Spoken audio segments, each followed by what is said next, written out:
Hello, and welcome to EZRA Asks, the show where we sit down with bold thinkers, sharp operators, and thoughtful humans to explore the questions shaping the future of work. My name is Sinead Keenan. I'm the Chief Innovation Officer and Head of Labs at EZRA Coaching. And today our question is, can your culture survive your ambition? Because let's face it, the pace of change is not slowing down. Organizations are trying to scale, trying to pivot, reinvent themselves in real time. But often our systems, our ways of working, our assumptions around people just haven't caught up. So how do we rethink what still works? What needs to evolve? And what might need to be left behind entirely? We'll explore questions like, how do you ensure your culture reflects what works now and how it needs to evolve for the future? What do great values look like? Ones that aren't just words on a poster by the elevator. And how can we drive the right mindsets, whether it's innovation or agility, to equip our organizations for the future? To help us unpack that question, I'm thrilled to be joined by someone who describes himself as working at the fuzzy intersection of people and strategy. Eric, thank you for joining us today. So Eric, just to share a little bit about you, Eric, you are Principal Organizational Effectiveness at Adobe. I know you work very closely with senior leadership teams there, helping to really look at aligning culture with business ambition. I believe you started out your career as a software developer, but knowing you as I do a little bit now, I think your curiosity has brought you more and more towards psychology and culture and that kind of messier side of how organizations work. With that, you facilitate lots of workshops and sessions, working closely with leadership teams.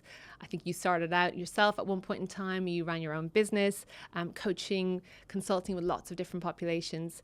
And now at Adobe, you're deep in that work of really pressure testing, assumptions, building organizational clarity, helping people lead through lots of complex problems. So you are just the perfect guest for us to tackle this question. But I'd love to hear, before we dive in, what brought you here to help us tackle this question of how do organizations and their culture survive their ambition? So I'd love to just hear a little bit more on that before we dive in further. Yeah, thanks, Sinead. I think you did a better job of introducing me than I do, so I'll make sure to bring you with me everywhere I go next time I'm on a podcast. Though it's a pleasure to be here. I think there's a couple of things. I mean, one is that we're going through change ourselves. Like, everybody's talking about AI, and we're involved in that as well. And so at Adobe, I'm getting lots of nutritious reps working with teams or wrestling through doing two things at once, which is, how do we ensure we're hitting ambitious targets quarter by quarter, but also how are we reinventing ourselves for the future? And I think the pace of change is faster than I've ever seen. And then I think personally, I am just fascinated by this question: what works now? As I was thinking about why join Adobe about 3.5 years ago, I really think I was drawn to the idea that what worked in the past might not necessarily work now, and this is a fantastic opportunity at an iconic company to help leaders figure out what actually works now when it comes to high-performing teams, high-performing leaders. Yep. Yeah, absolutely. And we're going to dive into all of that. Before we do, though, as you know, Eric, at EZRA, we believe in the superpower of coaching, and that coaching in of itself can help us to unlock our own superpowers. So I'm curious to know, what would you say is your superpower? Yeah, it's funny, whenever you see this, is like, people are, when things are superpowers, they kind of come to you naturally. I think it's being, I've always been a bit of a chameleon, I think, when I was younger. And I think that was to fit in. I was, there weren't too many, Asian kids in the school that I grew up. And then I also was always fascinated by just trying to understand, like, what is the context in this situation? What are the human dynamics that are sitting behind this interaction? Why is this person acting mean? And so I think always I've just been fascinated by observing the people side of things, and how it is, like you said, messy and irrational. And so I think I'm a pretty good observer and able to understand the currency of cred in whatever the situation is. And probably related to that, just building relationships with just a wide variety of people. I think I come with this belief that there is good in everyone, and that has its downsides, but I'm generally fascinated by people. I've always have been, and I continue to be. Love that. And I think that is indeed a true superpower. So staying interested, open-minded, understanding what makes people tick, and then being able to channel that, which is very much what you're doing in your role, really understanding some of these dynamics at play and how do we become more effective. We're going to really talk a little bit more about these topics in a moment. But as we always do at the beginning of our podcast, we have a few rapid fire questions just to warm you up. So I'm going to put you on the spot here, Eric, with a couple of these. Firstly, would you rather say yes to everything for a week or no to everything for a day? I think I would go with the latter, although a younger me would have chosen the former. I think with two young kids, the idea of just like peace and nothingness is wonderful. This last week, Adobe actually has off. It's a wonderful benefit. So we actually have the entire week off, and I have a hard time just like slowing down and doing nothing. And I really tried to do that, which is just enjoy the moments with my kids, not having to fill the calendar with activities. And it was wonderfully recharging. But younger me would have been saying yes to everything and just trying to stay busy and have as many experiences. And now I just like getting enough sleep and just enjoying the calm when I can get it. I can definitely empathize with that. Yes. So these things can change over time. That's allowed. Right. Different one. Would you rather only speak in business metaphors or only reply in emojis? Only speak in business metaphors. I find that really funny. I think, my friends used to make fun of me because I did a lot of speaking, in early on post MBA. And so they would make fun of me and they would say that, oh, you just make these like useless platitudes, like you miss 100% of the shots you don't take, or, second place is the first loser. And a lot of, friends would make fun of me. It's like, what do you actually do for a living? So I actually find that quite funny, and I find that quite entertaining. So you'd actually be happy to continue speaking in business metaphors. Excellent. Oh yeah. If we had a game of how many business metaphors could I sneak into this conversation, I'd be up for it, but I'll try not to do that and ruin the conversation. We'll do that for our next podcast episode. Boardroom bingo. Okay.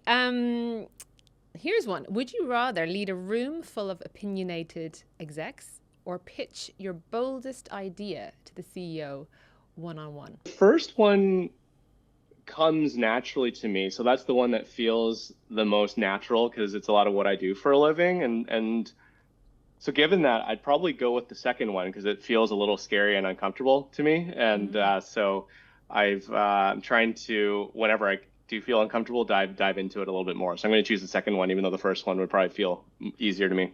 Good for you. Okay. All right. A couple more. Higher or lower? Okay. Imagine the number of thoughts the average person has per day is 30,000. Is it higher or lower? I'm just going to go with my gut and say lower because 30,000 seems like a lot. I have a feeling you're going to tell me something different. Yeah, I am. So estimates range closer to 60,000 to 70,000, but apparently the majority of these are around the same topics, so over and over again. And a lot of negative thoughts in that mix as well. So that is, I think, quite interesting to reflect on as well. But yes, 60 to 70,000 for the average person. Okay. One more. Vulnerability is more powerful than confidence in a leader. Do you agree or disagree? I agree.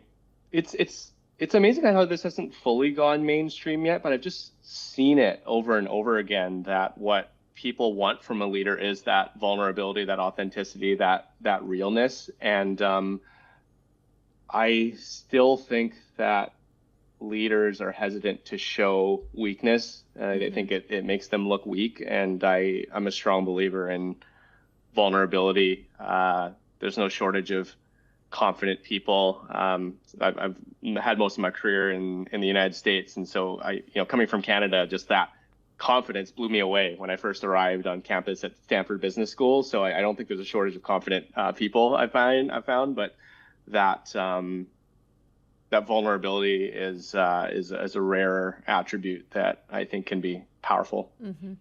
And it's indeed, I suppose, what that unlocks, right? So the openness to ask questions, to challenge, to test assumptions. I'm totally with you. Okay, so Eric, thank you for that. That was really interesting, very revealing. Know you on a whole other level now. So today's conversation is all about how do we design culture to keep pace with our ambition in a world that is ever changing, ever more complex, ever harder to predict. And I think just to get us started, I'd love to talk about your personal journey, which we touched on at the beginning, but it is super interesting to me because you've been through startups, you've worked in enterprise, you've had consulting roles, leadership roles. I'd love to know, what has that journey taught you about what actually works, what doesn't work when thinking about this big question of evolving culture? Yeah, I'll rattle off a few thoughts. I think one is there's a gap between theory and practice, and I think a lot of times when we define values, we define principles, where it falls down is in the application, the moment where you actually, it's a words on a page, but you actually have to get the team to buy into it, to see themselves in it, and I think the clarity, simplicity, and kind of the real talk. I'm a huge fan of that. To be confident and to be enough in what you believe to say things in simple terms and in ways that everybody can understand.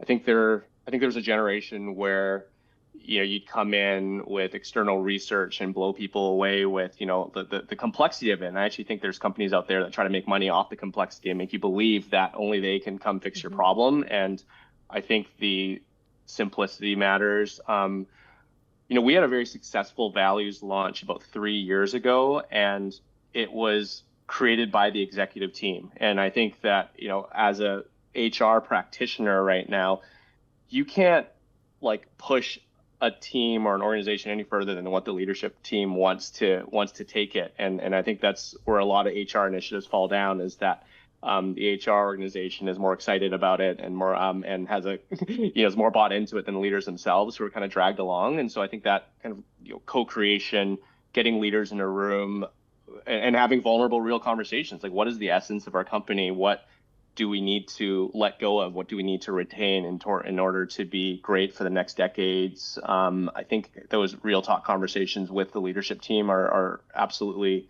critical. I think that people are so impatient. Yeah, sorry, go ahead. I'm so interested in this because I know people listening to this,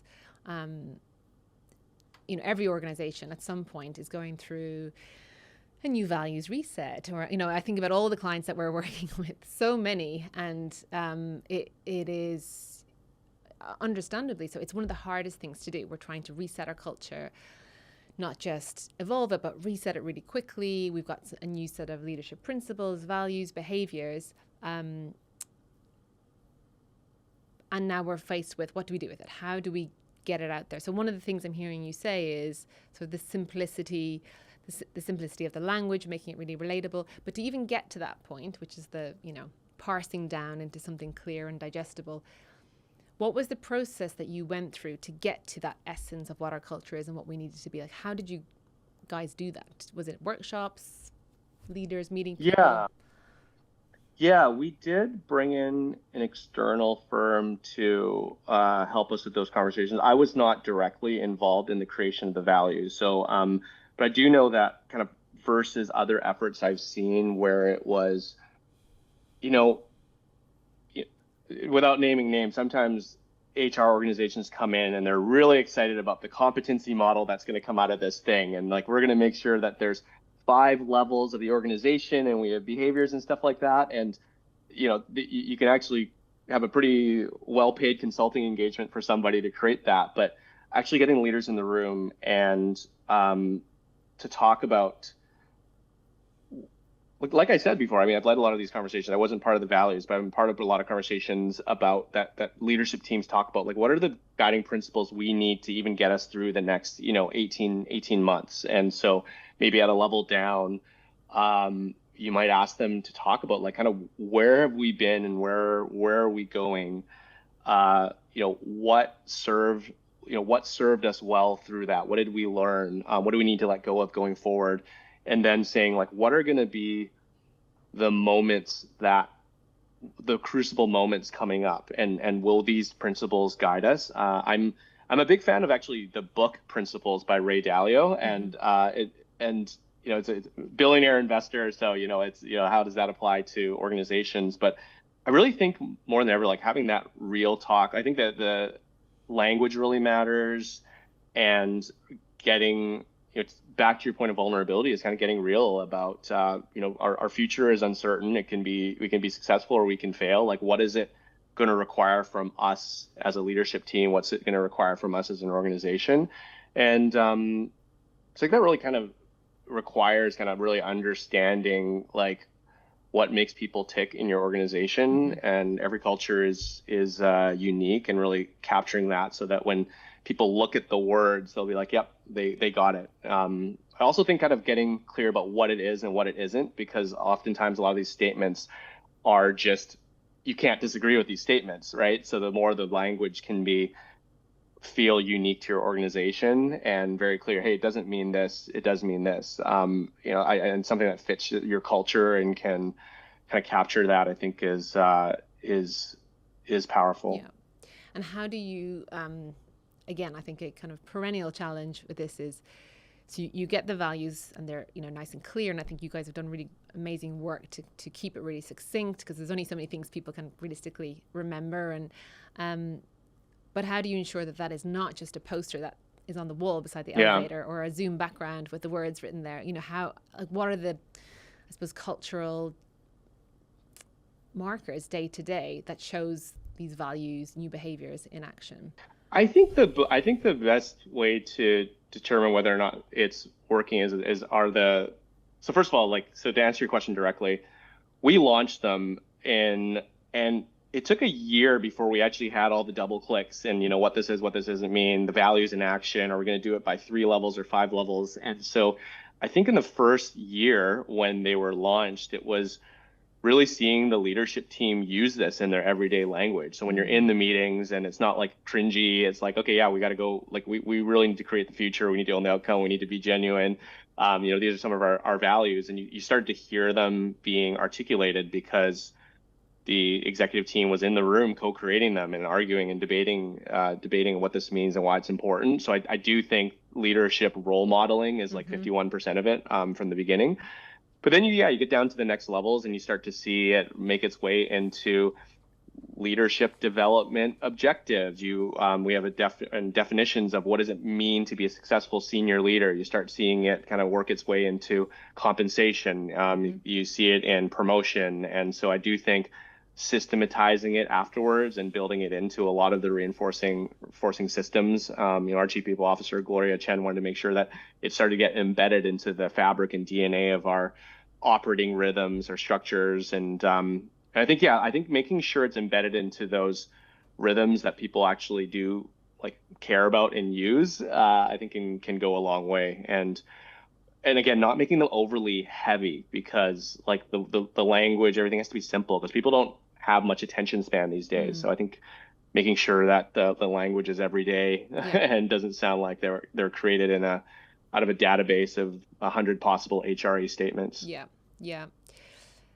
And just thinking about, you mentioned one of your values there is create the future, which I love. I think it's really inspiring, reflective of where you're going as an organization. But how do you, I guess, what gets in the way of that landing? Because I'm sure there's times when you'll meet the eye rolls, the like, oh, here we go again. Like, how do you really get that embedded day to day? Yeah, I think so. Taking that one in particular, so you have to I actually just, now that I'm inside of an organization, I think knowing the truth behind what gets in the way, I think is our job if you're going to be a useful practitioner, if you're going to be a leader. And for us, the what was getting in the way of people creating the future. So if you get down to, SVP, VP level, back to, there's the there's the amount of uncertainty that's out there. There is the relentless pressure of hitting day-to-day targets. There is the need to disagree on what the future looks like, because we're going to have very different opinions. And so I was working with a executive leads, thousands of people, and what we got down to for his leadership team was, unlike in the past, we have to make it a norm that there's always things we know and what things that we don't know. So, that was one of the things. And he communicated his whole organization. When we're trying to take a bold step forward, let's just accept there's things we know and things that we don't know. Secondly, it's your job as a leader to acknowledge that given the available information we have as a organization, this is the path that we're moving forward with. And also that, as new information becomes available, we may have to change course. But if you're not doing a good job as a leader, then the rest of the organization, that's just going to feel like chaos to them. And so we had to dig down to, what does this mean at a VP level? And then ultimately, this is an expectation that we have of you as a leader, is that, and acknowledging, you're doing two things at once. You have quarterly revenue targets that's non-negotiable. And it is also part of your job to create the future. And so it's almost like in today's world, there's this new thing that it is just communicating. That is your job. And acknowledging this is what's hard about it, and giving them some tools. A lot of these things I'm talking about come from design thinking, IDEO 25 years ago. So then kind of instilling some of these kind of simple principles that can help you lead through uncertainty. Yeah. I think, something we've touched on in previous episodes of the podcast is that sort of how you build future readiness in your organization, in your leadership population. And a concept that I'm noticing is really landing with a lot of clients that we're working with right now is some of the work coming out of IMD around what do future ready organizations do really well. And it's to your point just now, I think that balancing, they have that ability to balance both how do we perform today, drive results today, and at the same time transform for tomorrow, transform for the future. What they typically find when they look at the organizations that are most future ready is that more often when times are good, we're so inclined to look to the future. We can be thinking about future products, all et cetera. When times are not so good, our temptation is to just double down on the bottom line. We cut out anything non-core. But that's the worst thing we can possibly do in terms of, staying power. And what, of course, that means then is for every leader leading their own domain, they need to be able to do this exactly this thing, hold these two things, and just even sometimes articulating out loud that is just the reality, that the tension and the cognitive dissonance and the constant feeling of balancing that you're doing right now is normal, and it's actually just getting comfortable with that. Easier said than done, I know, but sometimes it helps to just say it out loud. Calling it out. Welcome to the new normal. One of the things I've started doing recently is, there's the old change curve, forming, storming, norming, performing, right? And so for many years you teach that to teams, they love it and they say, oh, this is great. And, it's kind of like in an S curve. And one thing I'm finding is that, I've never come to a team where we've said we're at the performing stage, we're all done. It's because there's a new S curve that's coming. And so it's almost like leadership teams are managing two S curves at once. You're kind of trying to optimize for the current state, and you have to completely blow up your current state to do that. And when I show those two intersecting S curves, I've never found a team that didn't resonate with. So I think there is this reality of that chaos. And then what you said, one of the things that we did is just a few weeks ago is, like you said, we're in the grind, we're trying to meet quarterly targets, and we did a pre-mortem with the top executive team of president of one of the business units, and we did a imagine wild success, imagine wild failure. And when you have a room full of VPs, there's 1,000 years of wisdom in there. And I do think that left brain, like right brain, that intuition. Like I think being willing as a practitioner to tap into that intuition that's actually in the room and say, for the group that can imagine wild failure, you know, and one question I really like is like, what is evidence you see today that failure is inevitable? And if you get a group in that mindset, you can absolutely find reasons to believe you're going to fail. Then you have another group saying, what are reasons to believe that success is inevitable? And that group, if you get them into it, will absolutely find reasons. And that's what I think is so exciting about leadership work, is that then you're just like, well, like, who's going to determine whether or not we're going to succeed or fail? It's like, it's the people in this room. So what can we do to ensure the success case and mitigate the failure case? And I think the people in the room actually kind of know what the answers are. And then coming back to it, you kind of get them into a lively discussion, capture about 10, 12 principles. I'm like, beautiful mind trying to capture this. And then I have to synthesize it by 6:30 p.m. back to the president with this. And, you see some of those, there's power in having the conversation. And then I think there's also power in synthesizing, communicate. It's like, hey, these are like the 6 things. These are the 10 things we got to all watch out for. And I think that's with the pace, like we don't have much time to do these things. It's like, okay, Eric, go. Like I was told 5 days before we're deciding to do this, I had 90 seconds to pitch the president on this approach. And then he's like, okay, I like it. Let's do it. And then in the room, you've got maybe like 60 or 90 minutes. It's not like the olden days where you could spend 2 days, a quarter just dealing with team cohesion and dynamic. So I think that people, and I like this, like great, can you get in with an executive team, 75 minutes? Can you get them that boom, that moment, that inspiration, and then they got to go on to other things? That's such a great workshop. I'm going to be taking that away. So what does wild success look like? Mm-hmm. What does wild failure look like? Yeah. Is there any risk? I mean, I'm just thinking through, but ideating what does wild failure look like, and you get yourself, you're thinking of all the reasons why we could fail. I suppose you have to be able to quickly bring people back, right? I mean, it's a worthwhile exercise, pre-mortems, I know, but yeah.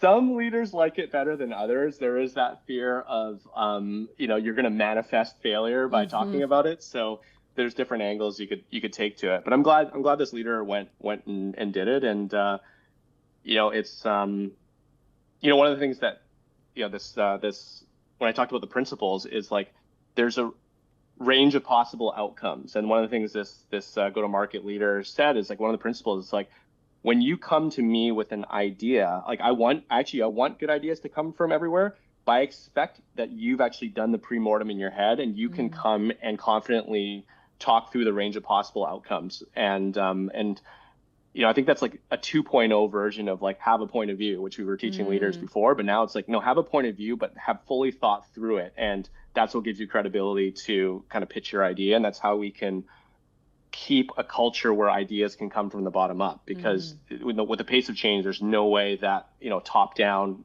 strategy can work in and of itself, because the world is moving so fast and the people who are closest to the action, you need to make sure that their voice is included in whatever direction you're going. Yeah, great advice. So be prepared to pitch your idea, have thought through the pre-mortem, ready to combat, mitigate all the reasons this could go wrong. I've thought that through. And I think your point about, especially in an organization your size, but more generally, if you are closest to your world, your domain, you're closest to what needs to happen. But equally, for anybody to feel comfortable sharing that, you need the right culture in place, right? You need the psychological safety, the trust, the ability to experiment, fail fast, all those sorts of things. I mean, what do you think, you're just thinking about an agile organization, what are some of the things that you can do to build that muscle, that kind of innovation mindset, experimental mindset? Yeah, I mean, there's 2 things. One is just like to create that psychological safety. It's funny because a lot of this like research was really hot about 10 years ago, like the work came out, and then, we actually realized diversity of thought, psychological safety matters. And then that kind of like became a part of the DEI movement that did its whole thing. And now there's a backlash and everything. So I almost think like going back to some of that stuff still works, right? Like, the Google the Google work, Aristotle project, talking about Mm-hmm. like, how do you, psychological safety. I think one is like the leaders not only saying it, but role modeling it, and then even having some leaders measure it. So I've actually worked with some leaders who've come up with these principles of like, we ensure great ideas come from anywhere. And there's one leader in particular that I really appreciate is, name is Todd Gerber. And he said, us as a leadership team, we just came up with these principles, and it's simple 5 to 8 principles. Let's go out and ask our team next quarter, how are we doing then on these things? And then he came back the next quarter, they came together and said, these are the high scores, these are the low scores. What are we going to do to maintain these high scores? What are we going to do to kind of work on these low scores? So, not only kind of like seeing people not get punished for, for Mm-hmm. failing or having bad ideas, but I like thinking about Todd and his taking it to the next level and saying, communicating, this is what I expect you to hold me accountable to as your Mm-hmm. leader. I'm serving you, trying to create a great place to work. And so I think that's, I think that comes to mind, Yeah. like putting your money where your mouth is, because always there's the fear. It's like, okay, is it really okay to Yeah. fail Yeah. or is it not? And if it's not, then, political stuff can start to fester, and that's just nasty and calcifying to an Yeah. organization's, agility. Yeah. So really sort of setting that tone from the top, making it safe to share. I think another thing I was just curious to get your thoughts on is with, I suppose, the risk with that as well is that we have multiple priorities. We have so many different ideas, so many different things we can do, and complexity just can start to overwhelm us. So how do you, thinking about the leaders that you support, Eric, how do you help them stop spinning or have like that decision paralysis to move forward, to make sense of it, decide, commit, and go ahead? Yeah, it's interesting. Like, why I'm pausing is I think there is something about the secret sauce of Adobe's culture that does address that, and because those are very natural challenges to in being in a pretty collaborative organization. I don't think we're big on like clear like decision rights and Mm-hmm. DACs and things like that, and having clear decision makers. Like we're not really big on that. And so in the absence of that, I think what are the examples of this like happening in your own organization? And a term our CEO likes to use is influence leadership. And so, you know, if so, one thing that we believe, when you have a place where great ideas come from anywhere, that means you can have a lot of ideas. So which ideas actually do come and win out? And there's a concept called sketch-based advocacy that I really like, which is, so if you're going to have influence in increasing, your ability to launch big things in this organization, you need to be able to convince people who don't work for you to get on board with what you're pitching. And so one specific skill that I've found that folks who do well in this culture have is you actually put a lot of thought into a first draft, and you've actually thought through it. But then when you socialize it, you're totally open to being wrong. And as simple as that sounds, it's really, really hard to do, because when you've put 5, 6, 7 hours into something, then you're like eager to kind of like talk at people and tell them and hopefully to get them on your side. And so that ability to do both the diligent preparation, but also being open to being wrong and then actually Mm-hmm. taking feedback, I think that is a differentiator. I think that willingness to be wrong, to your point about being vulnerable, is actually a powerful influence skill, especially in an organization where things are moving so quickly and decision rights aren't necessarily that clear. And that's I stole that from a article called "Leading Across" by a company called Project Next Leadership, led by Jeff Rosenthal. This is a sketch-based advocacy. Mm. They took a look at technology companies just in the last few years and took a look at what differentiates senior leaders now. So I really like reading their work, and that concept, sketch-based advocacy, I find Mm. really works well at Adobe. I also think it works because we're kind of a creative organization, Yeah. and so the idea of a sketch, I think that language, Yes. again, to the point of language, I Yeah. think really sticks. It's yeah. I think that it's really nice, that actually, because it takes a little bit of the heat out of it, doesn't it? It's a sketch. It's some initial thinking. You really welcoming contribution of ideas. It reminds me a bit of, you might remember when we did an event together before, and Simon Sinek was talking about a technique they use where you at the end of any presentation, you're sharing a new idea and you say spears. You invite people to throw spears at it, like really, Yes. really openly. Spears, you know, and I we've love actually that. started to do that. So it just becomes completely normal to be able to challenge, and at the same time you're prepared for it, and it doesn't, it's not Yeah. something that worries you. That's a behavior thing. I'm not sure if I answered a question about prioritization, because that is a hard one, and I'm happy to Yeah, dig go into for it. that and share, or we can move on to No, the no, next no, no. question. But I'm curious I to, think that's part of it. Yeah. I think Um, that bit about, I guess, what we've been saying so far, Eric, is that the risk, right, with any great cultural trait, like lots of ideas, innovation, openness to new ideas, is as they pile up. So it's I think what sounds like really good is where we are open to spears, open to challenge, but ultimately, I guess the next bit is then how do you then prioritize from there? yeah, exactly. Yeah, I mean, kind of going back to like, so I'll talk behaviorally and I'll talk kind of like structurally. So behaviorally, like one of the things Todd does is, I mean, he also said like once the decision's made, like there's a time like and so much of I think design thinking still applies. It's like there's a time where you're being expansionist and trying to get as many ideas as possible, and there's a time where you've locked in and you're converging and you're executing. So I think being really clear on when we're in brainstorm mode, when we're executing, that's nothing new. Um, I think that like many companies, like we are, using OKRs to try to prioritize. And I'm, I'm like, you read about like how Steve Jobs and Apple was brilliant at doing this, right? Like really go from 10 and cutting down to 3 and then down to 1 and saying we're just doing this one thing.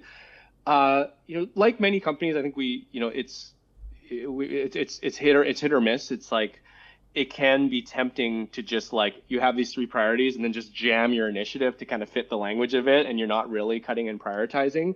And I'll actually say something like maybe a little bit like you know controversial. I actually think it's really hard to prioritize stuff and genuinely cut things. Like if you're in an organization, everybody's got a job and stuff like that. So when you try to, there's always like this awkward like moment when you're trying. So let's just say you do that well, then you have some people whose project doesn't necessarily fit into these things, and sometimes that might need to be cut, but sometimes it's just because there's work with maintaining the system. And sometimes there's like day-to-day work that doesn't fit in. So yeah, I do think prioritization, yes, it is good to prioritize. It is better to do fewer things. It's good to do fewer things better and all that. I find that actually hard to do in practice. I think you can trim, but it's it'd be easy for me to, especially when I was a consultant, to say, oh, you guys should just prioritize more. I think that's hard.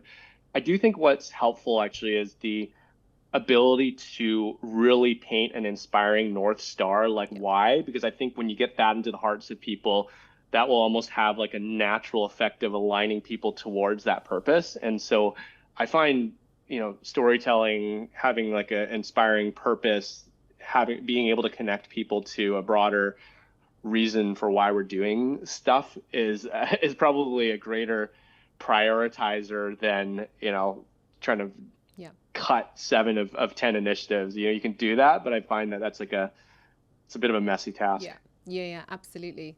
Yeah, so keeping people aligned on our ultimate North Star purpose, where we're trying to get to, and a certain amount of, I suppose, trusting that within that we can prioritize. And okay, so one more question for you, because we have had very expansive, interesting conversation, and now I just want us to think a little bit about the year ahead. So imagine we had a clean slate, 2025 and beyond. What would you throw out? What would you fight to keep? What would you redesign entirely? So if you're thinking about being a leader in an organization, what are the things that you would want to be committing to over the year ahead? Yeah, it is. I guess this is always true, like that, with AI and technology, but I have one of my former colleagues is now chief people officer at a fast growing startup, and now she has the privilege of being able to say like, what what can technology do first, and then keep humans doing what only humans can do. And so I think if I had the privilege of that, you could almost like design your organization around the future of how work gets done. That's a lot harder when you have an organization that's been doing things the way they are. So I think that's one thing is like, and I think we do a pretty good job of it, is like embracing technology versus hiding from the fact that everybody's using like ChatGPT to write essays and things like that. I think one thing that I would keep that we do really, really well is lightweight, very lightweight structures. Like we have a quarterly check-in process where our managers have a conversation, like, and it's just like a few questions with their direct reports. So we do it every quarter. We have like 97, 98% compliance. And when I talk to peers in the HR organization, they're incredibly envious of that, because that does give you an opportunity to like collect an incredible amount of data about your organization, but also in a very lightweight way, make sure, our managers even having conversations with their employees. And, you can align your values to those questions, and you can start to collect information, and you can, we were able to a couple of years ago actually improve our scores on like managers setting clear goals, because Q1, everybody's having a goal setting conversation. Q2, everyone's having a conversation and delivering candid feedback on how those are going. So I think these lightweight structures, I'm a huge fan of. I think. Can I just ask you, because I'm yeah. so curious. What is your secret? I mean, that is incredible. That, I know so many organizations, that is exactly what they're trying to do, and they really struggle with that adoption. So 97, 98%. What's the secret? I think it's there was like, it's funny because actually in the book, Measure What Matters, they actually talk about Donna, our former chief people officer, is now chief people officer at Walmart. I think where this started was like performance reviews just weren't working anymore. And so this big HBR case study, featured in books, we're going to move to like a check-in process where like, versus trying to force people to differentiate it on some sort of like scale where most people end up feeling bad about it, like have that process. So I think Donna Morris kicking that off was one thing, but we've continued to improve the machine. I mean, obviously there's, the pros and cons of this type of situation. So, I think talent management is a very powerful function. So my peer Arden Madsen leads that, and she's doing a great job of having a small team of making sure it happens, getting lots and lots and lots of feedback, accepting many spears about like how it's going and how many of these we really do a year, what the exact questions are. Within an HR organization, we're a very HR business partner led organization. So I think Adobe is a fantastic place to be an HR business partner, because you're really the chief people officer of your business unit. So we give a lot of responsibility, a lot of autonomy to our HR business partners. So making sure that they're enabled. So you have an army of 100 plus folks who have trust with the business leaders to make sure that it happens. But just making sure it actually feels valuable versus a one-off HR process, I think has been the key to it. That was kind of in my notes here. It's like, how to get leaders doing this stuff in the flow of work, right? Versus this thing that HR has told you to do. Like, I think that kind of really can drain a lot of trust and a lot of the kind of goodwill and bandwidth you have. So making sure that's done in the flow of work, and I think just continually focusing on it and making sure that you're listening to your customers and continually improving the process. Yeah, I mean, there's a lot of like I kind of hinted at, but like I was thinking about this question. It's like, there's a lot of compliance like training that's almost like, click through e-learning type stuff. And so I think that's indicative of any sort of like process for the sake of process that can kind of be in there after like generations and layers of HR organizations to just like rip a lot of the stuff that's not working out. And that's hard to do. I do think that's something, to our prioritization point, I think company like you can do is like, if stuff's not working anymore, just rip it out of there. And the other thing I think I was just going to say was just, how do you think about like a sense of like community, right? Like, I'm thinking about when, we heard Simon speak in New York at that conference that you invited me to last time. And, he talked about how there's, companies are not showing really any like loyalty to employees. So of course there's going to be an equal and opposite reaction, right? I was talking to somebody who's in her 20s at Adobe, and she's amazing. Like we all see she's amazing. and she feels absolutely zero kind of like sense of loyalty from the company. And that was kind of what Simon was saying, right? And I don't think this is an Adobe specific thing, but it's like, if you're like with all these like layoffs and stuff that are going on, like there is an impact on people's sense of like, is there a future for me at this organization? And so I think you can get back to building that sense of community and purpose. And it's like, I don't be so afraid to tell people that they matter, especially there's people that actually matter. And I think now that we're in this like AI, cost cutting, uncertainty, all this type of stuff, I think continuing to build that, community sense of purpose. I think one company that's doing that really well is Zapier. You're talking about like, there's a question, what do you want every CHR to commit to? I mean, he's leading the chart. He's seeing this AI disruption. This company is providing services, but he is out there having a point of view and actually being part of the business evolution and in the process giving the employees a sense of purpose of why we exist too. So I think that purpose, that community building, being intentional about that in a more hybrid and in some companies like virtual world is something I would like design from the start. I think that is a lovely, inspiring note for us to finish on, Eric. That idea of community, don't forget the humans in all of this, in a world that is ever changing, recognizing people, sharing with them what their place is. And I just want to say thank you. That, as always with you, it's a rich, expansive conversation. I think we covered everything from how do you create simple, clear values? How do you ensure that they actually stick and they don't just live forever as a poster on the wall? How do you role model from the top with leaders, get leaders sharing openly, being vulnerable, building that sort of safety to innovate, to learn? We've talked a little about the tensions for leaders of balancing performing for today, transforming for tomorrow. How do we use design thinking? You've shared some really great tools to pitch our ideas, to do pre-mortems, and some of those things that we should think about as we evolve our culture to ensure that it stays pace with our ambitions. So thank you, Eric, as always, for your experience, your candor, and your insight. It's been an absolute pleasure having you on our podcast. Yeah, thanks a lot, Sinead. It was my pleasure. Wonderful. And just one last thing from everybody here today. We'd love to get your take on this topic. So please let us know in your organization what legacy cultures, systems, behaviors no longer serve you. How are you supporting your leaders through all of this complexity? We'd love you to share your thoughts. Stay tuned in, subscribe and share, and we will see you on the next episode. Bye for now.